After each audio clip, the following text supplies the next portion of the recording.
What's up guys, Poledoo here, bringing you another ORAS Wi-Fi battle. This time we're having a mixed UU battle against ClassyCat, a fellow YouTuber. He does awesome Wi-Fi battles, and I believe he currently has an LP of Alpha Sapphire going on as well. Makes great content, so I suggest go checking him out. Links to him will be in the description below as always. I believe he is also uploading his point of view of this battle as well, so definitely go see that. Anyways, I'm bringing the original team I started these ORAS Wi-Fi battles with, so you guys already know what we're packing. As for ClassyCat, he has a team that I believe is Breaking Bad themed. I've never seen this show, but based on the names, I think that's what he was going for. But anyways, he has a Giraffe Rig, Hunchcrow, Jinx, Scrafty, Execute, and a Golem. So, without further ado, let's get into this battle. So leading off, I was pretty sure he was going to lead with the Golem, which he does, but I lead with Makoto the Esper because this is just usually my best lead. I have the Fake Out, and it's always good to scout. For one, it's a Golem, gotta break that sturdy. Scout for leftovers, which he did not have, which works out. But I know he's going to just try to get his rocks up. I switch out into Sybil, pretty much forcing him out. I didn't know what this Golem wanted to do.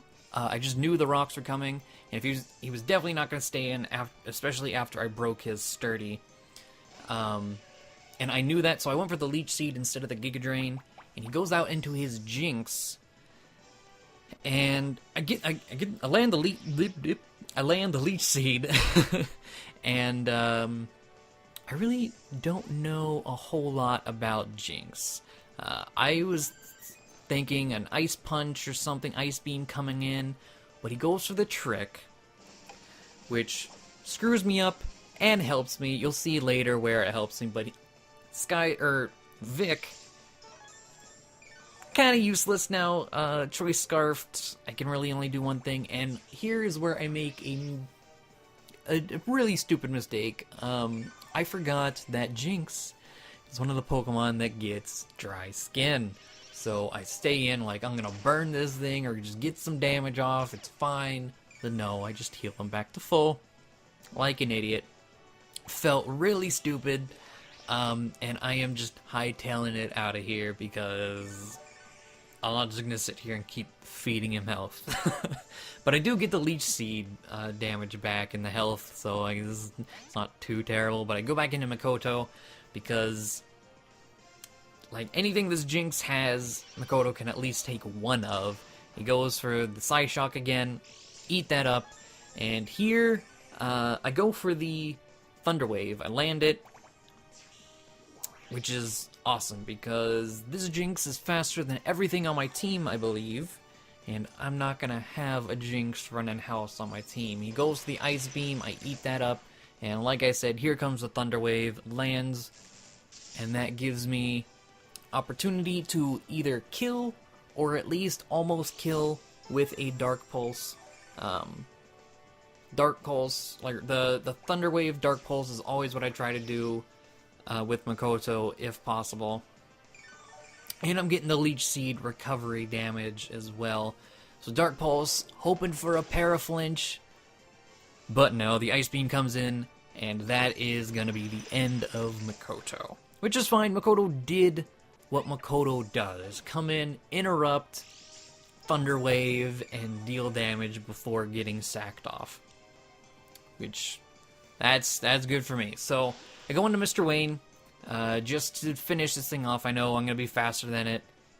So, there's the Brave Bird, my only attack that Mr. Wayne has. Unnecessary crit, but the Jinx is going to go down. And here, again, an unfamiliar matchup for me. He goes into Gus, his Giraffe Rig.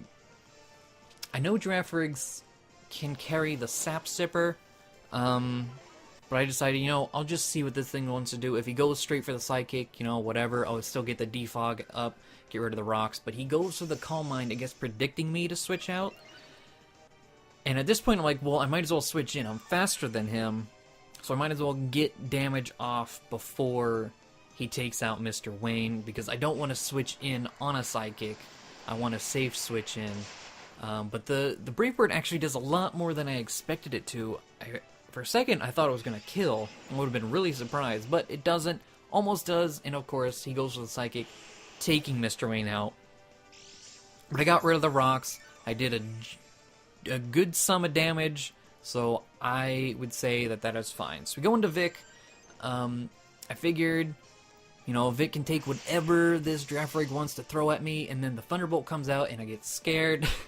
I'm really happy I lived it. I didn't think I was. I didn't expect to see a Thunderbolt coming from this Draft Rig, but I do it, get the Scald, it's down, and here is where the Choice Scarf actually works out in my favor. So, Choice Scarfed, I am faster than this Scrafty. I highly doubt I would have been faster to begin with, because I just really don't have any speed investment on this Vaporeon. It's Cleric Vaporeon.